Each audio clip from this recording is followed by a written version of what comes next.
அப்பப்பப்பப்பா! என்னடா வெயில்ல ரொம்ப வேக்குது, அதனால அப்படி சொல்றேன்னு நினைக்கிறீங்களா? அதெல்லாம் இல்லைங்க. அது ஒரு பக்கம். வெயில் ரொம்ப வேக்குது, வீடியோ எடுக்கிறப்ப லைட்டு போட்டு கொஞ்ச நேரத்தில மறுபடியும் வேர்த்துரும். அது ஒரு மாரி டிஸ்டர்பா இருக்கும். அது நேச்சுரலா நடக்கிற ஒரு விஷயம். ஆனா வேணும்னே நடக்கிற சில விஷயங்கள்லாம் இருக்கு. இந்த பொருள் வர்றதுக்கு நான் படாத பாடுபட்டேங்க. இந்த கிட்டத்தட்ட 1 1/2 மாசமா அ ஆன்லைன்ல ஆர்டர் பண்ணி, Amazonல ஆர்டர் பண்ணி, அதில கொண்டு வந்து குடுக்குற அந்த டெலிவரி பண்றவங்க, இன்னும் பொண்டாட்டி சரியில்லாம பிரச்சனையா? இல்ல லவ்வர் சரியில்லாம பிரச்சனையா? இல்ல கம்பெனியில வேலை செய்றவங்க கூட ஏதாவது பிரச்சனையா? இல்ல கம்பெனியினுடைய ரூல்ஸ் பிரச்சனையான்னு எனக்கு தெரியல. ஒரு வேலை நம்ம செய்றோம்னா சின்சியரா செய்யணும். இல்லைன்னா அந்த வேலை செய்யக்கூடாது. நேசிச்சு செய்யணும். இல்லைன்னா செய்யக்கூடாது. ஏன்னா, இப்ப வந்து பார்த்தீங்கன்னா, மத்தவங்களுக்கு இந்த மாரி டெலிவரி பண்றது, மத்தவங்களுக்கு உணவு பரிமாறுறது, செவிலியரா இருக்கிறது, இந்த மாரி மத்தவங்களுக்கு மனுஷங்களுக்கு ஒரு மாதிரி நேரடியா கான்டாக்ட் பண்ணுவாங்க தெரியுங்களா? என்ன சொல்றது? அது எனக்கு இங்கிலீஷ் வார்த்தை சரியா தெரியல. சர்வே பண்றது. சர்வே பண்றதா? அதான் பரிமாறுறது. அந்த மாதிரியான வேலைகள் செய்யறது, அமேசான் கஸ்டமர் கேர்ல வந்து ஒரு பிரச்சனைனா, அதுக்கு கால் பண்ணி அந்த பிரச்சனைய சால்வ் பண்ணி குடுக்குறது, இந்த மாரியான வேலையெல்லாமே வந்து பார்த்தீங்கன்னா, பெரிய ஒரு நல்ல வேலை. ஒரு எப்படி சொல்றது? அது அந்த மாரியான வேலையெல்லாம் செய்யறதுக்கு குடுத்து வச்சிருக்கணும். ஏன்னா மத்தவங்களுக்கு பயனுள்ளபடி வாழ்றது. உலகத்திலேயே 3 முக்கியமான விஷயங்கள் தானுங்க. ஒருத்தர் உண்மையா லவ் பண்றது, மத்தவங்களுக்கு பயனுள்ளபடி வாழ்றது, இல்ல மத்தவங்களுக்கு உதவி செய்றது. இந்த 3 வேலைக்கு தான் நம்ம பொறந்தே வர்றது. இதுல 2 வேலை வந்து மத்தவங்களுக்கு ஹெல்ப் பண்றது, பயனுள்ளபடி வாழ்றது தான் இந்த டெலிவரி பண்றது, அமேசான் கஸ்டமர் கேர்ல ஒர்க் பண்றது, மத்தவங்களுக்கு சாப்பாடு பரிமாறுறது, இந்த மாதிரியான வேலையெல்லாம். இந்த பொருள் வந்து குடுக்குறதுக்கு என்னன்னு தெரியல. நான் வந்து ரொம்ப ஹானஸ்ட்டான ஒரு ஆளுங்க. ரொம்ப நேர்மையான ஆள். தப்புன்னா தப்புன்னு சொல்லிருவேன். நான் மோசம்னா நானும் மோசம்ன்னு சொல்லக்கூடிய ஆள். எனக்கு தெரியும்னா தெரியும்னு சொல்லுவேன், தெரியாதுன்னா தெரியாதுன்னு சொல்லுவேன். அந்த மாதிரியான ஆள். இவரு வந்து பார்த்தீங்கன்னா, டெலிவரி வந்து நம்ம கொஞ்சம் 2, 3 வருஷமா ஒர்க் பண்றாங்க அப்படின்னா, நம்ம கொஞ்சம் ஃப்ரெண்ட்லியா இருக்கோம். அப்படிங்கிறப்போ அத வந்து தப்பா யூஸ் பண்ணக்கூடாது. அவங்க வந்து பார்த்தீங்கன்னா, டெலிவரி இன்னைக்கு வருது அப்படின்னா, டெலிவரி எனக்கு குடுத்துட்ட மாதிரி போட்டுட்டு போயிட்டு அடுத்த நாள் தான் கொண்டு வந்து குடுப்பாரு. இந்த மாரி ரொம்ப நாள் பண்ணிட்டே இருந்தாரு. ஃபோன் பண்ணா அவரு எடுக்க மாட்டாரு. அந்த மாரிலாம் பண்றப்போ நான் வந்து பார்த்தீங்கன்னா, எனக்கு வந்து ரூ. 26,000க்கு ஒரு முக்கியமான ஒரு பொருள் ஒண்ணு ஆர்டர் பண்ணியிருந்தேன். அவர்கிட்ட கேட்கிறேன். நான் வந்து தெரிஞ்சவங்க அப்படிங்கிறவங்க 2 வருஷம் எக்ஸ்பீரியன்ஸ் இருக்கு. அவர்கிட்ட சொல்றேன், "அண்ணா இந்த மாரிண்ணா நீங்க பொருள் எனக்கு கொண்டு வந்து குடுங்க. அது வந்து கேஷ் ஆன் டெலிவரி போட்டிருக்கேன்" அப்படின்னு. அவரு நெனச்சிருந்தா கொண்டு வந்து குடுத்துட்டு போயிரலாம். அவரு வேணும்னே பண்ணாரா? இல்ல நான் முன்னாடி சொன்ன மாதிரி பொண்டாட்டி சரியில்லாம பிரச்சனையா? இல்ல லவ்வர் சரியில்லாம பிரச்சனையா? இல்ல கூட வேலை செய்றவங்க சரியில்லாம பிரச்சனையான்னு தெரியல. மொத்தத்தில அவர் ஏதோ ஒரு மாதிரி எப்பவுமே வந்து பார்த்தீங்கன்னா, ஒரு டென்ஷன்லயே வருவாரு. அவர் நிக்கிற இடம் பயங்கர நெகட்டிவா இருக்கும். அந்த மாரி அவர் நடந்துக்குவார். இப்ப இந்த பொருள் வந்து பார்த்தீங்கன்னா, 12ஆம் தேதியே எனக்கு வர வேண்டியது. Out of delivery. Out of delivery அப்டின்னா என்னன்னு கேட்டீங்கன்னா, இந்த பொருள் வந்து வந்துருச்சு. இப்ப நம்மகிட்ட கஸ்டமர் கிட்ட வந்து குடுக்குறதுக்கு அந்த டெலிவரி பண்றவங்க எடுத்துட்டு வந்துட்டாங்கன்னு அர்த்தம். அப்படி அவுட் ஆஃப் டெலிவரின்னு வந்து 12ஆம் தேதி வந்துருச்சு. 8:45 வரைக்கும் வரல. 8:45க்கு நான் ஃபோன் பண்ணி கேட்கிறேன். அப்போ வந்து பார்த்தீங்கன்னா, எனக்கு வந்து அவர் கான்டாக்ட் பண்ண மாதிரியும், நான் இல்லாத மாதிரியும் அப்படி போட்டாங்க. புரியுதுங்களா? அப்ப 12, 13, 14, 15, 16, 17ஆம் தேதி வரைக்கும் நான் அந்த இந்த இந்த பொருளுக்காக நான் வந்து டெய்லியும் கஸ்டமர் கேருக்கு கால் பண்ணி பேசுறேன். அவங்க ஓகே சார். நாங்க அதுக்காக சாரி கேட்டுக்கிறோம். நாங்க இது வந்து கம்ப்ளைண்ட்டா எடுத்துக்கிறோம். ஹைலைட் பண்றோம். அப்படின்னு சொல்லிக்கிட்டே இருந்தாங்களே தவிர, ஒண்ணும் நடந்த மாரி தெரியல. யாராவது ஒருத்தர் உருப்படியா இப்போ அவர் டெலிவரி பண்றவரு மிஸ்டேக் பண்றாரு அப்படின்னு வச்சுக்கலாம். அவர மேய்க்கறக்குன்னு ஒரு ஆள் இருப்பாங்க தானே! அவரோட சம்பளம் அதிகமா வாங்கிட்டு. அவன்ல யாரோ ஒருத்தர் கரெக்ட்டா, சின்சியரா, நேர்மையா வாங்குற காசுக்கு கொஞ்சம் விசுவாசமா ஒர்க் பண்ணியிருந்தா கூட, இந்த மாரி நான் கம்ப்ளைண்ட் பண்றேன்ல, அத எடுத்து அவங்க பனிஷ்மென்ட் பண்ணியிருப்பாங்களா இல்லையா? இதே பொருள 12ஆம் தேதியும் வரல. இப்ப நேத்தைக்கு ஒரு பொருள் வர வேண்டியதுங்க. அதுவும் வரல. இவரு எப்பவுமே இதே மாரி தான் பண்ணிட்டே இருக்காரு. பொருள் குடுக்குறதில்ல. இப்ப இந்த பொருள் என்ன பண்ணிட்டாருன்னு கேட்டீங்கன்னா, முன்னாடியே சொன்ன மாரி அவுட் ஆஃப் டெலிவரி எடுத்துட்டு வந்துட்டாரு. எனக்கு குடுக்கல. அது ஏன்னா நான் வந்து அவர் மேல கம்ப்ளைண்ட் பண்ணிட்டேன். நான் ரூ. 26,000க்கு ஒரு பொருள் நான் வாங்கியிருந்தேன்னு சொன்னேன் இல்லைங்களா? அப்ப ஆல்ரெடி நான் அவர் மேல கம்ப்ளைண்ட் பண்ணியிருந்தேன். அதனால தான் கொண்டு வந்து குடுத்தாரு. 3 நாள் கம்ப்ளைண்ட் பண்ணி தான் கொண்டு வந்து குடுத்தாங்க. அப்ப நான் அவர்கிட்ட ஓப்பனா சொல்றேன். இனிமேல் அமேசான்ல பொருள் வாங்குறதுக்கு எனக்கு ஐடியாவே இல்லைங்க. அது உங்கனால தான். நீங்க வந்து டெலிவரி சரியா பண்றதில்ல. வேணும்னே வந்து இந்த மாரி அலக்கழிக்கிறீங்க. எனக்கு இன்ட்ரெஸ்ட் இல்ல. ரொம்ப கஷ்டமா இருக்கு. நீங்க கரெக்ட்டா கொண்டு வந்து குடுக்குறீங்கன்னா, நான் பொருள் ஆர்டர் பண்றேன். இல்லைன்னா போடல அப்படின்னு அவர்கிட்ட ஓப்பனா சொல்லிட்டேன். அதே மாரி அவர் மேல கம்ப்ளைண்ட் பண்ணிட்டேன்னு ஓப்பனா சொல்லிட்டேன்.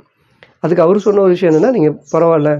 நீங்க ஆர்டர் போடுங்க. நான் கரெக்ட்டா கொண்டு வந்து குடுத்துர்றேன்." அப்படின்னு சொல்லிட்டு இன்னொரு விஷயம் சொன்னாரு. என்ன சொன்னாருன்னா, "நீங்க எவ்வளோ கம்ப்ளைண்ட் பண்ணீங்கனாலும் சரி, எங்கள தவிர வேற யாரும் இந்த இதுல வந்து வேலை செய்ய மாட்டாங்க. இவனுங்க போடுற ரூல்ஸ்க்கெல்லாம் எங்கள தவிர வேற யாரும் வந்து வேலை செய்ய மாட்டாங்க." அப்படிங்கிற ஒரு வார்த்தையும் அப்படியே போற போக்குல அப்படி சொல்லிட்டு போயிட்டாரு. அப்படி சொல்லிட்டோ என்னமோ தெரியல. அதுக்கப்புறம் வந்து வேணும்னே பண்றாரா? தெரியாம பண்றாரா? முன்னாடி சொன்ன மாரி பொண்டாட்டி பிரச்சனையா? குடும்ப பிரச்சனையா? லவ்வர் பிரச்சனையா? கூட வேலை செய்றவங்க பிரச்சனையா? இந்த மாரி கூட இருக்கிறவங்க சரியான ஆட்கள் இல்ல அப்படின்னா, எல்லா மனுஷங்களும் டிஸ்டர்ப் ஆவாங்க தாங்க. சரி, இப்போ இவரு தான் டிஸ்டர்பாக இருக்காருன்னு வைங்களேன். இவரை மேய்க்கிறதுக்குன்னு சம்பளம் அதிகமாக வாங்கிட்டு சூப்பர்வைசர் இருப்பாங்க, மேனேஜர் இருப்பாங்க. அதுக்கு மேலே பேக் அண்ட் டீம் நிறைய விஷயங்கள் இருக்குது. அதில் ஒருத்தங்க கூட உருப்படியாக ஒரு வேலை செய்யலையா? நான் 7 நாள் தொடர்ந்து கம்ப்ளைண்ட் பண்ணியிருக்கேன். இப்போ 1.5 மாதம் 1 மாதமாகவே நான் கம்ப்ளைண்ட் பண்ணிகிட்ருக்கேன். அப்போ அதில் ஒரு கம்ப்ளைண்ட் கூட சின்சியராக எவனா ஒருத்தர் வேலை செஞ்சுருந்தானா கூட இன்றைக்கி அவர் கரெக்டாக வேலை செஞ்சுட்ருப்பார்.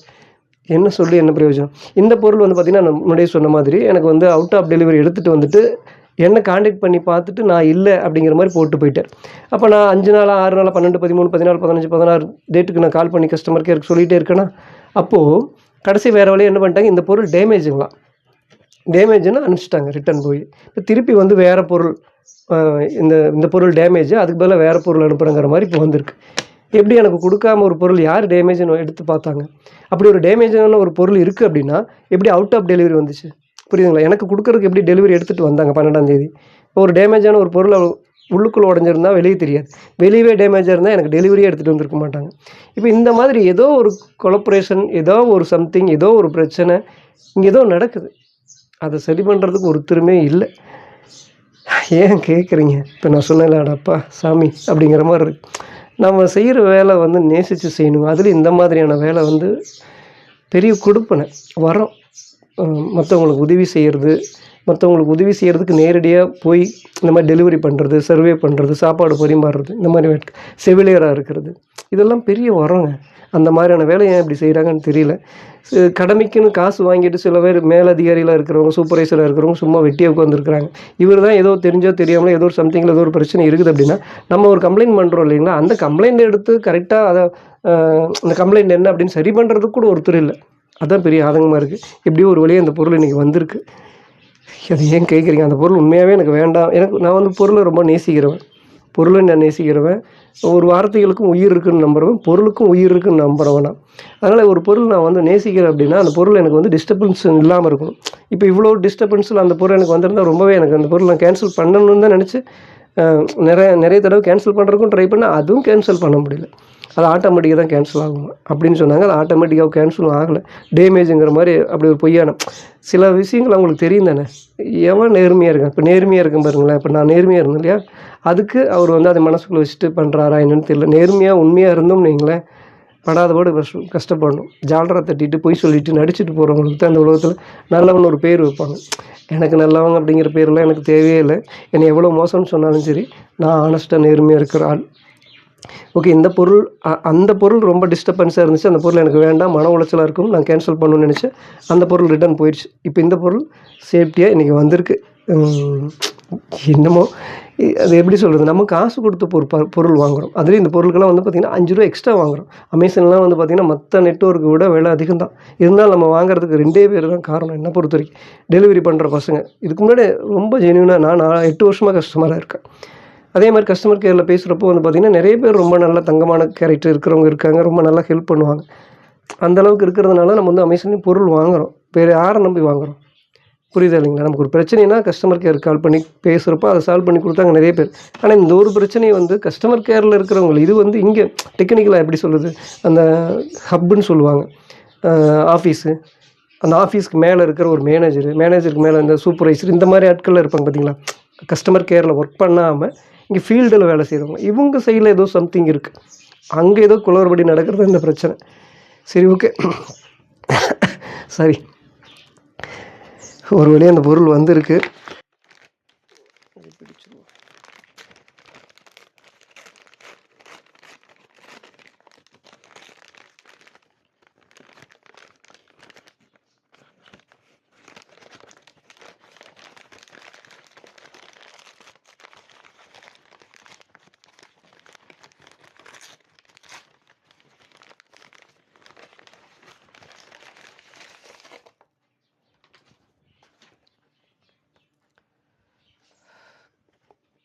இது பாருங்க. இப்போ டேமேஜ் எப்படின்னா, இப்போ இது கூட அடிபட்டு தான் வந்திருக்கு. இப்போ இது கூட நம்ம டேமேஜ்னு சொல்லலாம். 2 பக்கம் சீல் இருக்குது. இந்த பொருளை பற்றின ரிவ்யூவெல்லாம் கொடுக்க போகிறது இல்லைங்க. ஆனால் ஒரு விஷயங்க, இந்த ஹெட்ஃபோனுக்கு சில பேர்லாம் இருக்காங்க யூடியூப்பில். சாமி, இப்போ நான்லாம் வந்து பார்த்திங்கன்னா பெருசாக யூடியூப்பில் பெருசாக டெவலப் ஆகாமல் இருக்கிறதுக்கு காரணம் என்னென்னா, நம்ம நேர்மையாக உண்மையாக இருக்கிறதுனால டெவலப் ஆக முடியாது. இப்போ இந்த சில பொருளெல்லாம் இருக்குது. இதுக்கு முன்னாடி நான் நிறைய வீடியோ இந்த ஹெட்ஃபோனுக்காகவே நான் போட்டிருப்பேன். அது அப்படியே அவ்வளோ சூப்பராக இருக்குது, அப்படி இருக்குது, இப்படி இருக்குதுன்னு பயங்கரமாக அடுத்தவன் தலையில் கட்டுறதுக்குன்னே அவனுக்கு காசு வாங்கிட்டு நம்ம தலையில் கட்டிடுறாங்க. அந்த பொருள் ஒவ்வொன்றும் வாங்கி பார்த்தா தான் தெரியுது அதில் இருக்கிற அத்தனை மிஸ்டேக்ஸு. அவனுக்கு சொல்கிற மாதிரி ஒன்றுமே இருக்காது, வேஸ்ட். அந்த மாதிரி தான் இருக்குது. 2 பொருள் இந்த மாதிரி வாங்கி நான் திரும்ப ரிட்டன் போட்டிருக்கேன். ஆனால் அந்த பொருள் எல்லாம் சூப்பராக இருக்குதுன்னு என் லட்சக்கணக்கில் அவனுங்கெல்லாம் சொல்லி அவங்க லட்சக்கணக்கில் காசும் சம்பாரிச்சிருப்பானுங்க, லட்சக்கணக்கில் வியூஸும் போயிருக்கு. எத்தனை பேர் வாங்கி ஏமாந்தவங்களோ தெரியல. அப்படி வாங்கினவங்க எல்லாம் வந்து பார்த்திங்கன்னா வெளியே யார்கிட்டையும் சொல்லவும் முடியாது. அதுதான் அங்கே இருக்கிற ஒரு சீக்ரெட். இந்த விஷயங்கள் வந்து இப்போ நானுமே வந்து அதை பற்றி வீடியோ போட முடியாது, போட்டாலே யாரும் பார்க்க போகிறதில்ல. ஆனால் நான் ரிட்டன் போட்டேன். ஓரளவுக்கு இது இப்போ இந்த பொருள் கொஞ்சம் பெஸ்ட்டாக இருக்குன்னு சொல்லியிருக்காங்க. எல்லா பொருளும் செக் பண்ணி பார்த்துட்டேன். இப்போ இதையும் நல்லதுன்னு பார்க்குறேன். ஏன்னா அந்த ஹெட்ஃபோனில் வந்து பார்த்திங்கன்னா பேட்ரி வந்து 100 மணி நேரம் நிற்கும், 150 மணி நேரம் நிற்கும் அப்படின்லாம் இருந்துச்சு. ஆனால் நம்ம பேசுகிறது வந்து பார்த்திங்கன்னா ஏஎன்சி அப்படின்னு சொல்லுவாங்க. அதாவது எனக்கு சரியாக தெரியல, அது கூட இப்போ தான் தெரிஞ்சுக்கிட்டேன். மற்ற சவுண்டு இப்போ வெளியெல்லாம் கேட்குறது, இப்போ நம்ம கடை வீதியெல்லாம் போகிறோம், ஹாரன் சவுண்டு, கார் சவுண்டு, இந்த மாதிரிலாம் இருக்கிற சவுண்டெல்லாம் ஃபில்டர் பண்ணி கொடுக்கும் அப்படின்னு ஒரு பேர் தான் போட்டிருக்காங்க. ஆனால் அந்த ஹெட்ஃபோனு நான் வாங்கி யூஸ் பண்ணுறப்போ வந்து பார்த்திங்கன்னா நான் பேசுகிறத விட மற்றவங்க பேசுகிறது தான் தெளிவாக கேட்குது. இதெல்லாம் நம்ம யூஸ் பண்ணி பார்க்குறப்ப தான் தெரியுது. இப்போ இதுக்குன்னே ஒரு கோபம் வருதுங்க. இதுக்குன்னே வந்து நம்மளாம் சில விஷயங்கள்லாம் எனக்கு இந்த அறிவு நாலேஜ் எனக்கு இல்லை, படிப்பறிவு அந்தளவுக்கு இல்லை, இந்த டெக்னிக்கலான விஷயங்கள் எனக்கு அந்த அறிவும் கிடையாது. ஆனால் இது செய்ய முடியாத ஒரு பெரிய கம்பு சுற்றுற வேலையெல்லாம் கிடையாது, செஞ்சிடலாம். போவோம், பார்ப்போம். ஒரு காலத்தில் அதையும் நம்ம செஞ்சு தான் ஆகணும் அப்படின்னு நம்ம செய்வோம். ஏன்னா நிறைய பேர் ஏமாற்றி பொய்யான ஒரு ரிவ்யூ கொடுத்து அவங்களுக்கு தான் லட்சக்கணக்கில் வியூஸ் போகுது, லட்சக்கணக்கில் அவங்க தனியாக வியூஸுக்கு இல்லாமல் யூடியூப்பில் இல்லாமல் தனியாக பணம் வாங்கி நிறைய பேர் பண்ணிகிட்டு இருக்காங்க. ஆனால் அதனால் எத்தனை பேர் ஏமாந்து எவ்வளோ மன உளைச்சலுக்கு ஆளாயிருப்பாங்க, என்ன மாதிரி வெளியே சொல்ல முடியாமல் இருப்பாங்க தானே. ஆனால் அதுக்குன்னு நமக்குன்னு ஒரு பொசிஷன் வரணும். எனக்கு இப்போ கொஞ்சம் உடம்பு சரியில்லாமல் இருக்குது, அதுக்கு கொஞ்சம் நான் ரெக்கவரி ஆகணும், சரியாகணும். அதுக்கு சில திங்ஸ் எல்லாம் வேணும். இப்போ இந்த பொருளெல்லாம் வாங்கணுன்னா காசு போட்டு தான் வாங்கணும், எனக்கு யாரும் ஓசில் கொடுக்க மாட்டாங்க. அப்போ அந்த மாதிரியான பொருள் நான் வாங்கி அதை ரிவ்யூ பண்ணி அதை கரெக்டாக நான் பண்ணணும் இல்லையா. அதையும் ஒரு காலத்தில் நான் நிச்சயமாக பண்ண வேண்டியது வந்தால் கண்டிப்பாக ஹானஸ்ட்டாக பண்ணுவேங்க. ஏன்னா எல்லோரும் அதாவது எனக்கு இந்த ஏமாத்துறது பிடிக்காது. ஏமாத்துறாங்க பார்த்தீங்களா, அதை நினச்சா ரொம்ப கஷ்டமாக இருக்குது. ஓகே, இது வந்து ரொம்ப கிட்டத்தட்ட ஏகப்பட்ட பேர் இது பொருள் வாங்கியிருக்காங்க, நல்லா இருக்குன்னு சொல்கிறாங்க. பேட்ரி வந்து அதிகமாக நிற்காது, அவ்வளோதான் விஷயம்.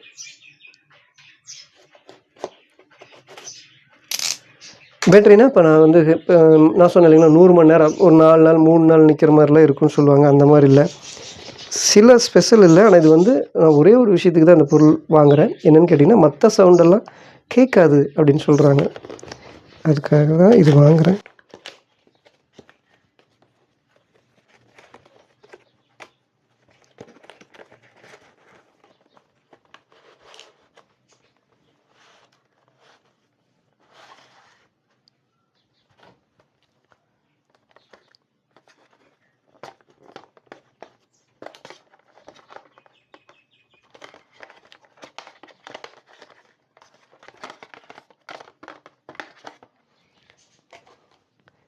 இது இருங்க, இது என்ன ஒரு நிமிஷம், அதுக்குள்ளே என்ன இருக்குன்னு காட்டிக்கிறேன். நான் இப்போ ஒன்றும் ரிவ்யூலாம் பண்ணல, ரிவ்யூ பண்ண இந்த மாதிரி மேக்கனுக்கு மாதிரி ஒட்டிக்கிது பாருங்க.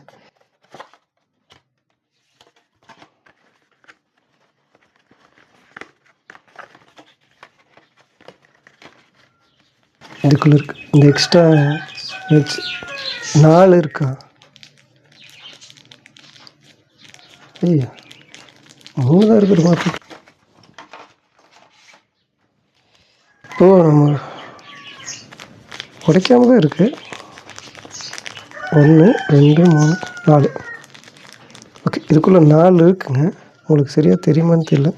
இது 2, இதுக்குள்ளே 2 இருக்குது, 4 இருக்குது. ஓகே,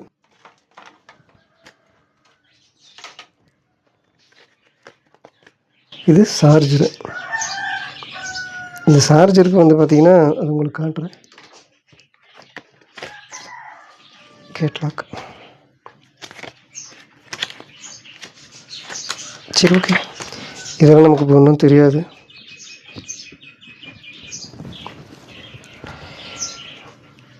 இது இருக்குது பார்த்தீங்களா, இதுக்கு வந்து ஒரு லாக் இருக்காது. இந்த நம்ம சார்ஜர் இப்போ வந்து ப்ளூடூத் ஆன்லேயே வச்சு நான் எடுக்கிறப்போ வந்து பார்த்திங்கன்னா ஆட்டோமேட்டிக்காக இது எடுத்தோடனே ஆன் ஆக ஆரம்பிச்சிருச்சு, அதில் கனெக்ட் ஆக ஆரம்பிச்சிருச்சு. அதனால் ரெக்கார்டிங் வந்து பாதி ஆயிடுச்சு. ஓ, இது வேலை செய்யுதா அப்படிங்கிறது. ஏதாவது லைட் எரியுமா இல்லையா? இது ஒரு லைட் இருக்குது, அது மைக்கா? அதாவது இந்த மாதிரி பொருளெல்லாம் இதுக்கு முன்னாடி நான் யூஸ் பண்ணதே இல்லைங்க. இது என்ன ஏதுன்னு இப்போ தாங்க ரீசெண்டாக தெரிஞ்சிட்ருக்கேன். இப்போ இதெல்லாம் வந்து ரொம்ப ரப்பர் மாதிரி இருக்கும்பாங்க. இருங்க, இது கனெக்ட் ஆகுதான்னு ஒரு நிமிஷம் பார்த்துக்கிறேன்.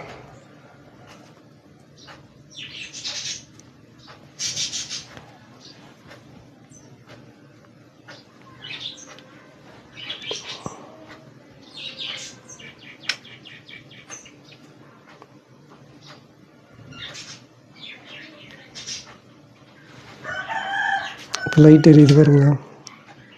இப்போ இது வந்து ஒட்டிச்சுன்னா இங்கே இருக்கிற லைட்டு தெரியுதாம்மா, காட்டுதா? இங்கே ஒரு லைட் இருக்குங்க, அது இப்போ எடுத்தா பாருங்க. இது கழட்டணும்னா ஆன் ஆகிக்கும். இப்போ இங்கே வந்து வருது.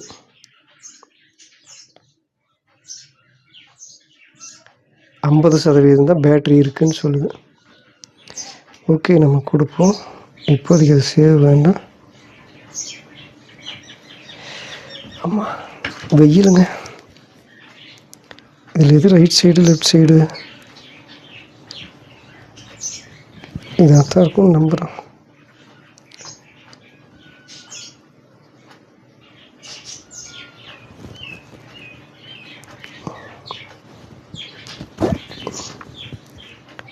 நான் மாற்றி போடுறேன்னு நினைக்கிறேன். ரைட்டு லெஃப்ட்டு எதுவுமே இதில் ஒன்றும் காணோம்.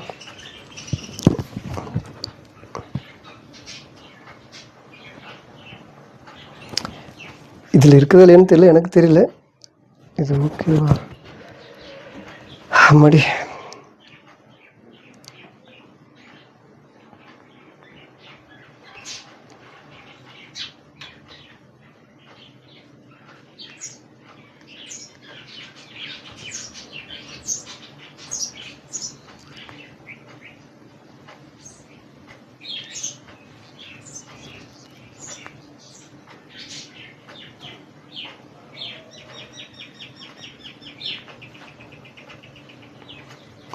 நல்லா தான் இருக்குங்க.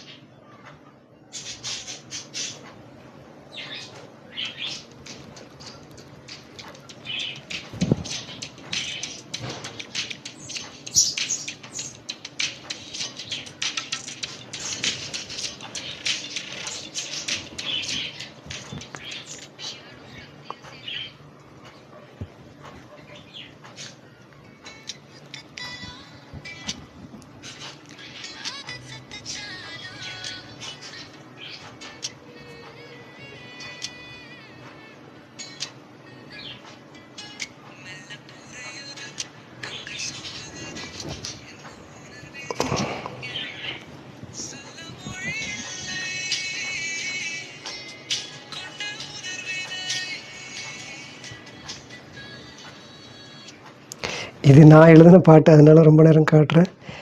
ஜானிக்குட்டி, ஜானிக்குட்டி, நமக்கு முன்னாடி வா. இந்தா நான் பேசுகிறேன், போ, உனக்கு ஃபோன் பண்ணுறேன். இப்போ அநேகமாக உங்களுக்கு சவுண்டெல்லாம் எப்படி இருக்குன்னு கேட்டிருக்கோம்.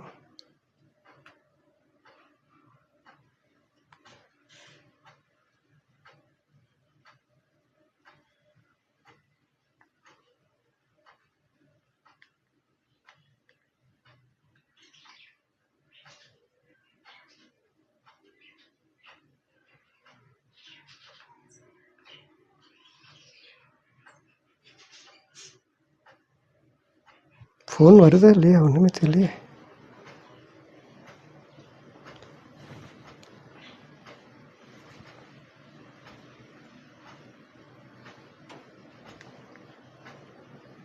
ஃபோனே போகல. தங்க கொண்டா.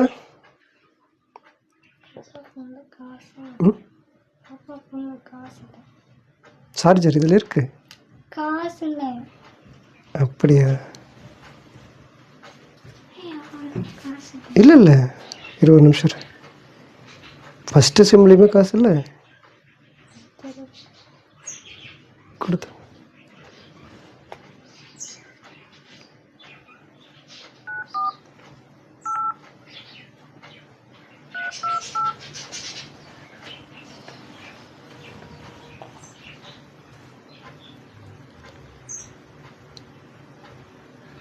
உங்களது வரமாட்டேங்குது.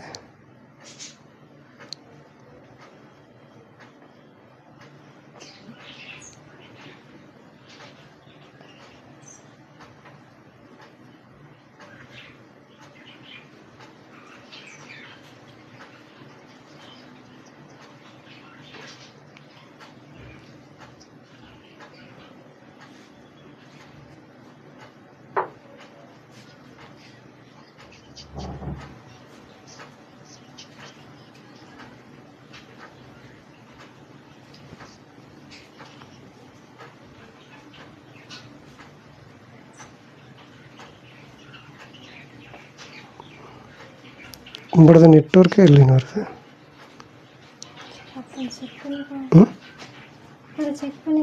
உங்களோட தான் பிரச்சனை.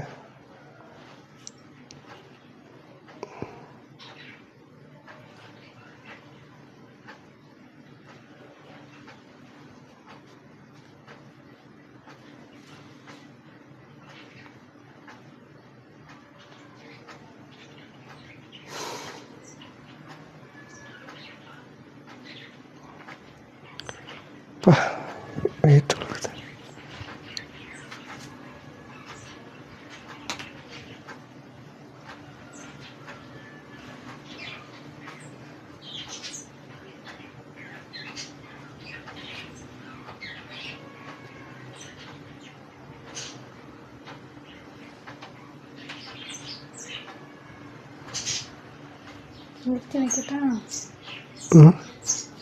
என்னம்மா 20 நிமிஷம்.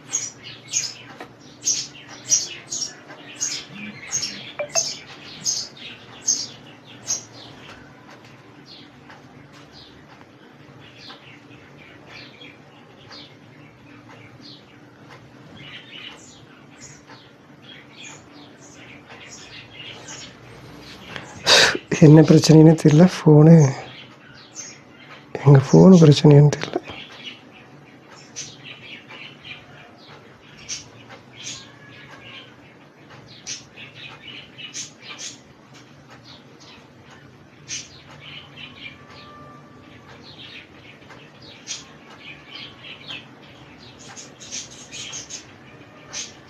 அழைப்புகளை மேற்கொள்வதற்கு உங்களிடம் சரியான ரீசார்ஜ் திட்டம் இல்லை. தயவு செய்து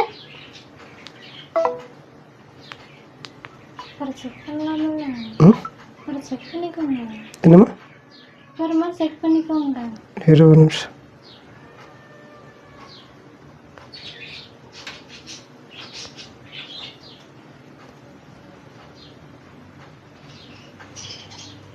தங்க இங்கே வா.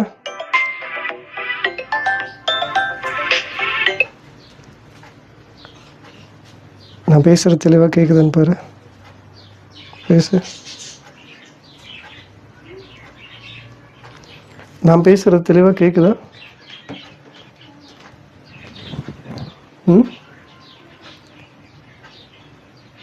குருவி சவுண்டு ரொம்ப ஜாஸ்தியாக கேட்க மாட்டிருக்கு. குருவி சவுண்டு ரொம்ப தூரத்தில் இருக்கிற குருவி சவுண்டு ரொம்ப ஜாஸ்தியாக கேட்குது. இன்னும் தள்ளிப்போமா? நான் பேசுகிறது தெளிவாக கேட்குதா? கேட்குதா? பேசும்மா, நீ ஏதாவது பேசு. நான் பேசுகிறது உனக்கு கேட்குதானே? நீ பேசுகிறது எனக்கு கேட்கணும்ல. பேசு ஏதாவது. சொல்லுமா. சரி வா, இதை நீ கேட்டு வா. வா கொண்டுட்டோ ஃபோனு.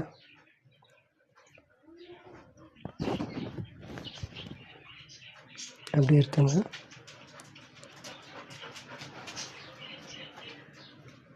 அப்படி 20 நிமிஷம் வாங்கிட்டு வா. காதுக்குள்ள வச்சுக்கோ. இந்த ஃபோன் எடுத்து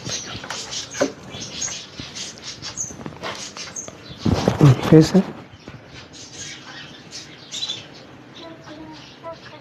இன்னும் தள்ளிப்போ, நீ பேசுறது இங்கே நேருக்கு நேராகவே கேட்குது.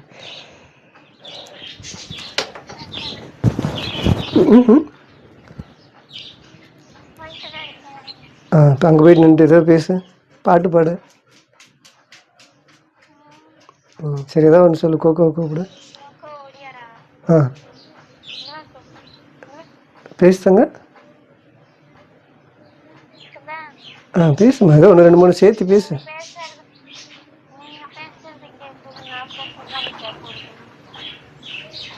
இப்போ நான் உங்கள்கிட்ட நான் பேசுகிறது உனக்கு தெளிவாக கேட்குது தானே? அப்புறம் நீ பேசுறது எனக்கு தானேம்மா கேட்கணும்.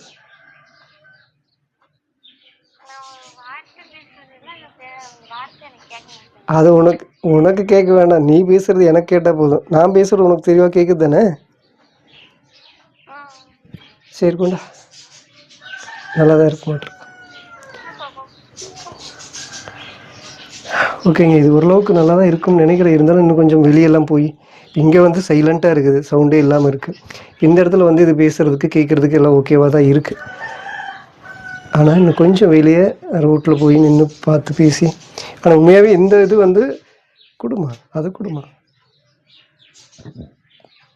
இது வந்து உண்மையாகவே நல்லா இருக்குன்னு தான் சொல்கிறாங்க.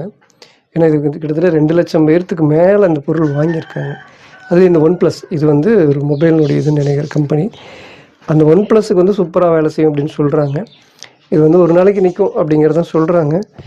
உண்மையாகவே இது ரொம்ப நல்லாயிருக்கும். டேய் தங்க, ஃபோனை கட் பண்ணாமல் போயிட்டு திருப்பி கேட்குது எனக்கு. ஓகேங்க, இது கொஞ்சம் நல்லா இருந்தது அப்படின்னா இது ஓகேவா? இது வந்து கிட்டத்தட்ட விலையே சொல்ல தானே நான். இது வந்து 2100, 2200 அந்த மாதிரி வரும். இப்போ நான் எவ்வளோக்கு வாங்கினேன்? 1900 இருக்கும். ஒரு 100 ரூபா கம்மியாக, 2000 ரூபாய்க்கு 100 ரூபா கம்மியாக 1900 ரூபாய்க்கு வாங்கியிருப்பேன். 1905 ரூபா, 1904 ரூபா. ஏன்னா இவங்க அப்படி தான் விற்பாங்க. சரி, ஓகே, இந்த பொருள் எப்படி இருக்குது அப்படிங்கிறது இப்போதைக்கு ஓரளவுக்கு நான் செக் பண்ணியிருக்கிற வரைக்கும் ஓகேவாக இருக்குது. இன்னும் நான் வெளியே போய் மற்ற பக்கமெல்லாம் நின்று பார்த்து பேசி அதுதான் முடிவு பண்ணோம். ஓகே, இந்த பொருள் எப்படி இருக்குது பார்க்குறதுக்கு அப்படிங்கிறத நீங்கள் மறக்காமல் சொல்லுங்கள். இது ஒரு பெரிய, இந்த பொருளை வாங்கிறதுக்கு படாத பாடுபட்டிருக்கேன். அதாவது எப்பவுமே ஒரு பொருளுக்காக நம்ம ரொம்ப அதிகமாக கஷ்டப்பட்டு அந்த பொருள் வருது அப்படின்னா அது ஒரு பக்கம், நம்ம நேசித்த ஒரு பொருள் கஷ்டப்பட்டு அது நம்மளை தேடி வருதுங்கிறப்போ அதுக்கும் நமக்கு ஒரு ரிலாக்ஸாக இருக்கும். ஆனால் வேணும்னே மன உளைச்சல் பண்ணி ஒரு டிஸ்டர்ப் பண்ணாங்கன்னா அந்த பொருள் நமக்கு பிடிக்காமல் போயிடும். ஆனால் இந்த பொருள் அது இல்லை, இது வேறு பொருள். அதனால இப்போ இது எனக்கு ஓகேவாக இருக்குது. உங்களுக்கு நான் சொல்லியிருக்கிறது புரியுமான்னு தெரியல. ஆரம்பத்துலேருந்து நிறைய விஷயங்கள் சொல்லியிருந்திருப்பேன்.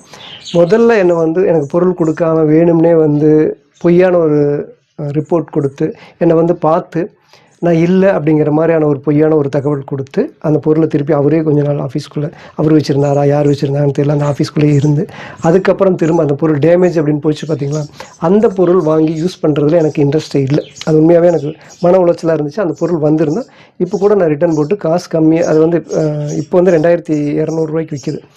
மேலே 300 ரூபா எக்ஸ்ட்ரா போனாலும் பரவாயில்லன்னு நான் வாங்கிடுவேன். அந்த மாதிரி ஆர்டர் தான் நான். ஆனால் இது அந்த பொருள் இல்லாமல் வேறு பொருளாக இருக்குது. டக்குன்னு வந்து எனக்கு ஒருத்தர் வந்து, அவங்க பேர் எனக்கு டக்குன்னு ஞாபகம் வரல, கார்த்திகாவா யாரோ ஒருத்தர் வந்து எனக்கு இந்த பொருள் வந்து எக்ஸ்சேஞ்ச் பண்ணி மாற்றி போட்டுவிட்டாங்க. அவங்க பண்ணாங்களா இல்லை அதுவாக நடந்தான்னு தெரியல. அப்படி யார் பண்ணியிருந்தாலும் அவங்களுக்கு நான் தேங்க்ஸ் பண்ணிக்கிறேன். இது வேறு பொருள் எனக்கு வந்திருக்கு. அது உடனே வந்துருச்சு. அதனால் இது ரிலாக்ஸாக இருக்குது. இந்த பொருள் எனக்கு இப்போது எந்த டிஸ்டர்பன்ஸும் இல்லை. இது ஒர்க் பண்ணுறது, பேசுகிறது, டெக்னிக்கலாக எந்த அளவுக்கு இருக்குது அப்படிங்கிறத பார்த்து இந்த பொருள் வச்சுக்கிறதா வேண்டாமா அப்படிங்கிறத நான் ஒரு முடிவு பண்ணுவேன். ஏன்னா இப்போ நான் ஆரம்பத்துலேருந்தே ஒரு விஷயம் சொன்னதுக்கு ஃபினிஷிங்காக ஒரு விஷயம் மட்டும் உங்கள்கிட்ட நான் சொல்லிட்டு இந்த வீடியோ முடிக்கிறேன். ஏன்னா நான் வந்து வார்த்தைகளுக்கும் உயிர் இருக்குன்னு நம்புறேன். நான் பேசுகிற வார்த்தைகளுக்கும் உயிர் இருக்குது. நான் மட்டும் இல்லை, யார் பேசினாலும் அந்த வார்த்தைக்கு உயிர் இருக்குது. ஒரு எக்ஸாம்பிளுக்கு மட்டும் 2 விஷயம் சொல்கிறேன். அந்த வார்த்தைக்கு உயிர் இருக்குங்கிற விஷயத்துக்கு ஒரு எக்ஸாம்பிள். நான் ஏன் ஒரு பொருளை வந்து உயிருள்ள பொருளாக, இப்போ வந்து காரு, பைக்கு, இப்போ இந்த பொருள், இதுக்கு எல்லாத்துக்கும் உயிர் இருக்கிற மாதிரி நான் நேசிக்கக்கூடிய ஆள். அதுக்கும் ரீசன், இந்த 2 ரீசன் சொல்லிட்டு நான் இந்த வீடியோவை நான் வந்து ஃபினிஷ் பண்ணுறேன். ஏன்னா நம்ம வந்து எத்தனை பேர் பார்க்குறாங்க அப்படிங்கிறது முக்கியம் இல்லை. நான் சொல்லக்கூடிய விஷயங்கள் உண்மையான விஷயங்கள், அனுபவபூர்வமாக ரியலாக லைஃப்பில் உணர்ந்து பார்த்த ஒரு விஷயம். வார்த்தைக்கு ஏன் உயிர் இருக்குது அப்படின்னு சொல்கிறேன் அப்படின்னா, இப்போ நான் வந்து எங்கள் வீட்டில் நான் தான் வருமானம் ஃபுல்லாக நான் தான் பார்த்துட்டு இருந்தேன். என் ஒய்ஃப் வந்து எப்போவுமே வேலைக்கு நான் தாட்டி விட மாட்டேன். காரணம் என்னன்னு கேட்டிங்கன்னா, குழந்தைங்களுக்கு வந்து தாயினுடைய பாசம் தான் ரொம்ப ரொம்ப முக்கியம். அது அந்த அந்த ஃபீல் எனக்கு தான் தெரியும். ஒரு தாயினுடைய அன்பு எப்போவுமே எந்த டிஸ்டர்பன்ஸும் இல்லாமல் கிடைக்கணும். உதாரணத்துக்கு எப்படின்னு கேட்டிங்கன்னா, இப்போ கலைஞர் இருக்கார் இல்லைங்களா, முதலமைச்சராக இருந்தார் இல்லையா, அவர் வந்து எப்போவுமே டீச்சருக்கு வந்து சம்பளம் அதிகமாக கொடுப்பார். கவர்மெண்ட் டீச்சருக்கெல்லாம் வந்து பார்த்திங்கன்னா சம்பளம் வந்து எக்கச்சக்கமாக இருக்குமா. அதுக்கு என்ன ரீசன் அப்படின்னு கேட்டால், அவங்களுக்கு எந்த ஒரு கஷ்டமும் இருக்கக்கூடாது. அந்த டீச்சருக்கு வந்து பண்ணுற டீச்சருக்கு வந்து எந்த ஒரு சின்னதாக பொருளாதார ரீதியாவோ எதுவோ மன கஷ்டங்கள் இருக்கவே கூடாது. அவங்க எப்போவுமே ஹாப்பியாக ரிலாக்ஸாக இருக்கணும். அப்படி இருந்தால் தான் அந்த குழந்தைங்களை வந்து நல்வழிப்படுத்தி நல்லா டீச் பண்ணி கொடுக்க முடியும். அப்படிங்கிறதுக்காக சம்பளம் எச்சா கொடுத்தாருன்னு சொல்லுவாங்க. அது உண்மைதான். இது வந்து ஒரு டீச்சருக்கு மட்டும் பொருந்தாது, ஒரு தாய்க்கு ரொம்ப ரொம்ப ரொம்ப முக்கியமாக பொருந்தும். ஏன்னா இந்த சமுதாயத்தை 2 தாய் தான் வளர்க்குறாங்க. ஒரு குழந்தைய வந்து 2 தாய் வளர்க்குறாங்க. ஒன்று பெத்த தாய், இன்னொன்று இந்த சமூகம். இந்த சமூகத்தை விட்டுரும், நான் பெத்த தாய்க்கு வரேன். ஒரு தாய் வந்து எந்த டிஸ்டர்பன்ஸும் இல்லாமல், இப்போ ஏன்னா நான் வந்து அப்படி தான் இருந்தேன். இப்போ நான் ஒரு மளிகை பொருள் வாங்குறேன்னா கூட, ஒரு சேமிப்பு, ஒரு சீட்டு போடுறேன்னா கூட, ஒரு சின்ன கடன் இருக்குது, ஒரு பிரச்சனை இருக்குது, எதுவாக இருந்தாலும் நான் எப்போவுமே என் ஒய்ஃப் கிட்ட நான் கொடுக்க மாட்டேன். அவங்க என்கிட்ட கேட்பாங்க, இந்த மாதிரி ஒரு இன்றைக்கி சீட்டு வருது, அந்த மாதிரி வருது, என்ன பண்ண போகிறீங்க அப்படின்னா, அதை பற்றி எதுவும் யோசிக்காத, நீ எதுவும் இது பண்ணாத. அவங்களுக்கு என்னென்னா சாப்பாடு செய்வாங்க, தூங்குவாங்க, குழந்தைங்கள பார்த்துக்குவாங்க. இதை தவிர வேறு எந்த ஒரு லோடும் சின்னதாக கூட, நிஜமாகவே சொல்கிறேங்க, ஒரு சின்னதாக கூட எந்த ஒரு லோடும் அவங்களுக்கு கொடுக்காம நான் பார்த்துட்டேன். ஏன் அப்படின்னா, அவங்களுக்கு வேறு எந்த டிஸ்டர்பன்ஸும் இல்லைன்னா தான் அந்த குழந்தைங்கள் வந்து ஒரு சின்ன விஷயங்கள், ஒரு சின்னதாக கூட டிஸ்டர்ப் ஆனால் கூட கவனிக்க முடியும், பார்த்துக்க முடியும், கூர்ந்து கவனிக்க முடியும். அப்போ அவங்க தெளிவாக அமைதியாக ரிலாக்ஸாக இருக்கணும். அதனால் அவங்களை எப்போவுமே நான் வேலைக்கு தாட்டி விட மாட்டேன். இதுதான் ரீசனை தவிர வேறு எந்த ரீசனும் கிடையாது. அப்போது அப்படி இருக்கிறப்போ வந்து பார்த்திங்கன்னா, நாங்கள் லைன் வீட்டில் இருக்கிறப்போ பக்கத்தில் இருக்கிற ஒரு அக்கா, அவங்க வந்து எப்போவுமே அவங்க ரொம்ப கஷ்டப்படுறவங்க. காலையில் 7 மணிக்கு போனால் நைட்டு 10 மணி வரைக்கும் ரொம்ப கஷ்டப்பட்டு தான் வருவாங்க. அப்படி இருக்கிறப்போ, குமாரெல்லாம் பரவாயில்ல, நீ எல்லாம் ஃபேன் காற்றுலேயே தூங்குற அப்படின்னு சொல்லி என் ஒய்ஃபு கிட்ட சொல்லுவாங்க. அவங்க டெய்லி இதுவே சொல்லி என் ஒய்ஃபுக்கு வந்து ரொம்ப டிஸ்டர்பன்ஸ் ஆகிடுச்சு. இப்போ பார்த்தாலும் எப்படியே சொல்கிறாங்க மாமா அப்படின்னு சொல்கிறப்ப, நான் வந்து ஒரு தடவை அதை ஸ்டாப் பண்ணணும்ல. அவங்க டிஸ்டர்ப் ஆகுறாங்க, புரியுதா இல்லைங்களா? எனக்கு எப்போவுமே டிஸ்டர்ப் ஆகக்கூடாது. இப்போ நம்ம ஒய்ஃபுக்கு அதுக்கு தான் நம்ம எல்லா விஷயங்களும் பண்ணிகிட்ருக்கோம். நம்ம அதுக்காக எல்லா சுமையும் நான் சுமந்துக்கிட்டு இருக்கேன். அப்படி இருக்கிறப்ப இப்படி வந்து ஒருத்தர் சொல்கிறது அப்படிங்கிறப்ப டிஸ்டர்ப் ஆகிறப்ப, நான் அந்த அக்காட்ட சொன்னாங்க பார்த்தீங்களா, எங்கள் ஒய்ஃபுக்கிட்ட சொன்ன அந்த அக்காட்ட போய் நான் நேரடியாக சொன்னேன், அக்கா, ஒரு ஆம்பளைன்னு இருந்தால், ஒரு கல்யாணம் பண்ணால் கட்டின ஒய்ஃபு வந்து வீட்டில் உட்கார வச்சு சம்பாரித்து போடணும், அதுதான் நல்ல விஷயம். அப்படி தான் நான் சொன்னேன். இதில் ஏதாவது தப்பு இருக்குங்களா? ஒரு ஆம்பளையாக பிறந்தால் கட்டின ஒய்ஃபு வந்து வீட்டிலே உட்கார வச்சு சம்பாரித்து போடணும், பார்த்துக்கணும், பாதுகாப்பாக வச்சுக்கணும். இதுதான் நான் சொன்ன ஒரு வார்த்தை. இதில் ஏதாவது தப்பு இருக்குங்களா? எந்த தப்பும் இல்லை. யார் சொன்னாலும் நான் நிறைய பேர்த்திட்ட சொல்லிட்டு இதில் எந்த தப்புமே கிடையாது. ஆனால் நான் பேசின வார்த்தைக்கு உயிர் இருக்குது அப்படிங்கிறதுக்கு நான் சொன்னேன் இல்லைங்களா? இப்போ நான் பேசின என்ன வார்த்தை? ஒரு ஆம்பளை பிறந்தால் கட்டின பொண்டாட்டி உட்கார வச்சு சம்பாரித்து போடணும், பார்த்துக்கணும். அதுதான் நான் சொன்ன வார்த்தை. அப்போது நான் சொன்ன வார்த்தையை திருப்பி என்னை ரிவெஞ்ச் எடுக்க ஆரம்பிச்சிச்சு. நீ ஆம்பளையாக இருந்தால் அப்போ நீ சம்பாரித்து போட்டு நீ உன் ஒய்ஃபை பார்த்துக்குவியா? அப்போ இனிமேல் உன் ஒய்ஃபு சம்பாரித்து போட்டு நீ வீட்டில் இரு, நீ சம்பாதிக்க முடியாமல் இரு, நீ ஒய்ஃப் சம்பாரித்து அவங்களுடைய தயவுலையோ அல்லது அவங்க பார்த்துக்கிட்டோ அவங்க பாதுகாப்புலையோ இருக்கிற மாதிரியான ஒரு லைஃப்குள்ளே போ அப்படின்னு நான் பேசின வார்த்தை என்னை ரிவெஞ்ச் அடிக்க ஆரம்பிச்சிருச்சு. புரியுது இல்லைங்களா? அப்போ ஒரு ஆம்பளையாக இருந்தால் சம்பாரித்து போட்டு ஒய்ஃபு பார்த்துக்கணும் அப்படிங்கிறதெல்லாம் அது அல்ல, அது தப்பு. நல்ல விஷயத்துக்கு தான் நான் சொன்னேன். நான் நல்லதுக்கு கூட அந்த வார்த்தைகள் சரியான வார்த்தை இல்லை அப்படிங்கிற வார்த்தை திருப்பி என்னை ரிவெஞ்ச் பண்ணுது. ஒரு ஆம்பளையாக இருந்தால் அவன் சம்பாரித்து போட்டு ஒய்ஃபை பார்த்துக்கணும் அப்படின்னு சொல்கிறது தப்புடா. இப்போ நீ ஆம்பளையாக தான் இருக்க, உன்னால் சம்பாதிக்க முடியுதா? உன் பொண்டாட்டி சம்பாரிச்சு தானே, ஒய்ஃப் சம்பாரிச்சு தானே, நீ அதில் தான் வாழ்ந்துட்டு இருக்க அப்படின்னு என்னை ரிவெஞ்ச் எடுத்துகிட்டு இருக்கு. நான் பேசின அந்த வார்த்தைக்கு உயிர் இருக்கா? நான் பேசின வார்த்தைக்கு உயிர் இருக்கா? அதே மாதிரி நான் ஒவ்வொரு பொருளும் நேசிக்கிறதுக்கு என்ன காரணம்னு கேட்டிங்கன்னா, இப்போ நான் ஒரு பைக் வச்சுருந்தேன், கார் வச்சுருந்தேன், நிறைய விஷயங்கள். சிம்பிளாக மட்டும் சொல்லிடுறேன். நான் வச்சுருந்த பைக்கு வந்து பார்த்திங்கன்னா பிரேக் பிடிக்காது, பிரேக் இருக்காது, திமிரு, வாலிப வயசில் ஓவராக திமிரு பண்ணுறது, ஃபாஸ்ட்டாக தான் ஓட்டுறது. ஏண்டல் வந்து பார்த்திங்கன்னா அப்படி இந்த மாதிரி ரொம்ப பெருசாகலாம் வச்சுருந்தா என்ன பந்தா பண்ண முடியாது, இப்படி வச்சுக்கிறது. சைடில் பார்க்குறதுக்கு மிரர் வச்சுக்கிட்டோம்னா கௌரவ குறைச்சல், அந்த மாதிரி எல்லாம் மிரர் இருக்காது, பிரேக் இருக்காது. ரொம்ப தெனாவட்டு வயசு கோளாறு, வாலிப கோளாறு, திமிரு, கொழுப்பு அந்த மாதிரி இருக்கிறப்போ நான் இத்தினோண்டு ஹேண்டல் தான் வச்சு ஓட்டுவேன். என் பைக்கு அவ்வளோ தூரம் நான் வந்து ரஃப் யூஸ் மாதிரி ரொம்ப கிட்டத்தட்ட ஓப்பனாக சொல்லலாம், ஒரு ரவுடித்தனம்னு கூட சொல்லலாம். அந்த மாதிரி இருந்த காலகட்டத்தில் அப்படி தான் நான் அந்த பைக் வச்சுருந்தேன், அப்படி தான் ஓட்டுவேன். ஊருக்குள்ளே கூட எனக்கு பைக்கு மெதுவாக ஓட்டி பழக்கமே இல்லைங்க. அந்த டைமில். இப்போ இல்லை, இப்போ மெதுவாக தான் ஓட்டுவேன். இப்போ எனக்கு வேகமாக ஓட்ட தெரியாது, மறந்துட்டேன். அப்போ வேகமாக தான் ஓட்டுவேன். அப்படி இருக்கிறப்போ என்னுடைய பைக் வந்து 2-3 பேர் யாருக்கும் ஓஸ் கொடுக்க மாட்டேன். ஏன்னா நான் நேசிக்கிற பொருள் எல்லார் கையிலையும் கொடுக்க மாட்டேன். நான் அப்படி அந்த மாதிரியானது. ரொம்ப தவிர்க்க முடியாமல் ஒருத்தருக்கு நான் ஃபங்க்ஷனில் வீடியோ எடுத்துக்கிட்டு இருக்கப்போ அவர் தான் எனக்கு ஆர்டர் கொடுத்துருக்காரு. அவருக்கு வேறு வண்டியே இல்லை. அப்போ அவர் என்கிட்ட கேட்குறாரு, குமார் நம்மளோட வண்டி கொடு அப்படின்னு. அவர்கிட்ட நான் அந்த பைக்கு கொடுக்குறேன். அவர் போயிட்டு திருப்பி வர்றப்போ ஆக்சிடென்ட் ஆயிடுச்சு. புரியுதுங்களா? அதுக்கப்புறம் என் தம்பிக்கு நான் கொடுத்தேன். ஏன்னா என் தம்பிக்கு நான் கொடுக்கணும் இல்லையா? அவன் வேறு யாருக்கு நான் கொடுத்ததில்லை. அவன் வந்து பறந்து மேலே போய் பல்ட்டி அடித்து கீழே விழுந்திருக்கான் அந்த பைக்கு. 2 பேர் எடுத்துகிட்டு போய் 2 பேர்த்துக்கும் ஆக்சிடென்ட் ஆகிருக்கு.